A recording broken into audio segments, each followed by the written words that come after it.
Hi, നമസ്കാരം. നമസ്കാരം. ജയ് ശ്രീറാം. ഇന്നലെ പറഞ്ഞതിലെ ഒരു രണ്ട് മൂന്ന് വാക്കുകൾ വിട്ടുപോയി. അതാണ് ഇന്ന് അത് പറയാന്ന് വിചാരിച്ചത്. ഹിന്ദുത്വമുള്ള ഹിന്ദുക്കളുടെ ശ്രദ്ധയ്ക്കാണ് ഞാൻ പറയുന്നത് കേട്ടോ. ഇതര മതസ്ഥരെ ഒന്നും പറയാനില്ല.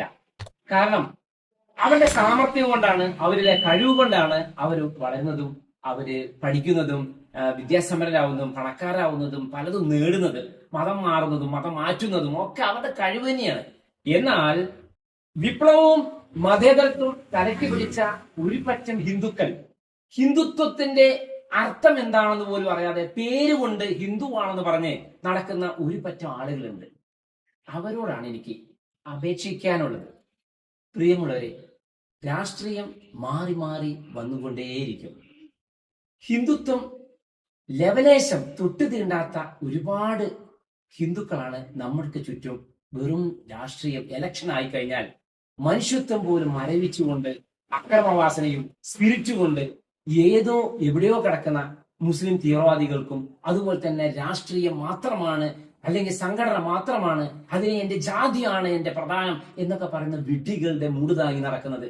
പ്രിയപ്പെട്ട ഹിന്ദു സഹോദരങ്ങളെ, മറ്റുള്ള ആ മതസ്ഥരുടെ ഒരുമ നിങ്ങളൊന്ന് കണ്ടുപഠിച്ചിട്ടുണ്ടോ? എല്ലാ വെള്ളിയാഴ്ചയും ആ മുസ്ലിം സഹോദരന്മാർ പള്ളിയിൽ പോകുന്നുണ്ട്.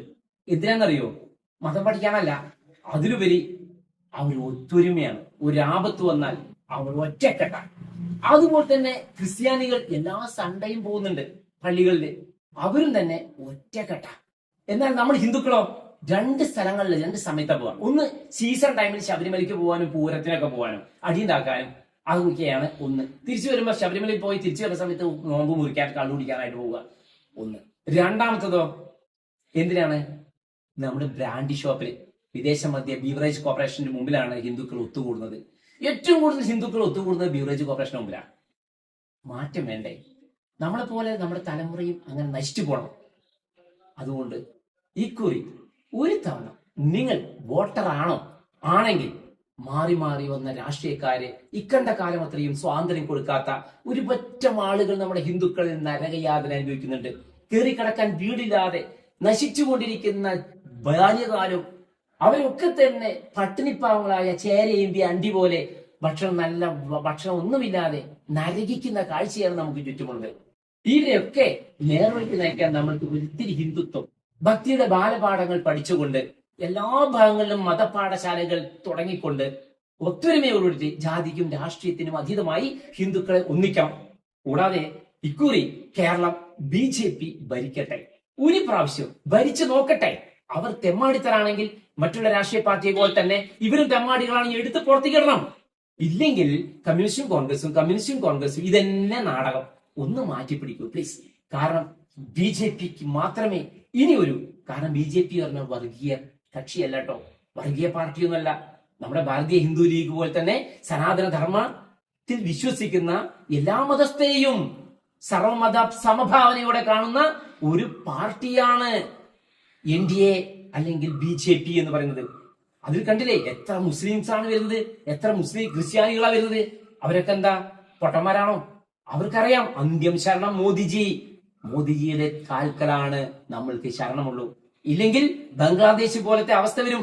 ഇവിടെയുള്ള നല്ല മുസൽമാനും നല്ല ക്രിസ്ത്യാനികളും ഒക്കെ ഇവിടെ ബലിയാടാകും. അവരൊക്കെ രക്തസാക്ഷികളായി മാറും. അതിനിട വരാതെ പരസ്പരം സ്നേഹിച്ചും സഹായിച്ചും സന്തോഷത്തോടെ ഉള്ളവൻ ഇല്ലാത്തവനെ സഹായിച്ചുകൊണ്ട് ഒത്തൊരുമയോടെ ജീവിക്കുന്ന ഒരു മതേതര രാജ്യമാണ് നമ്മുടെ, അല്ലെ?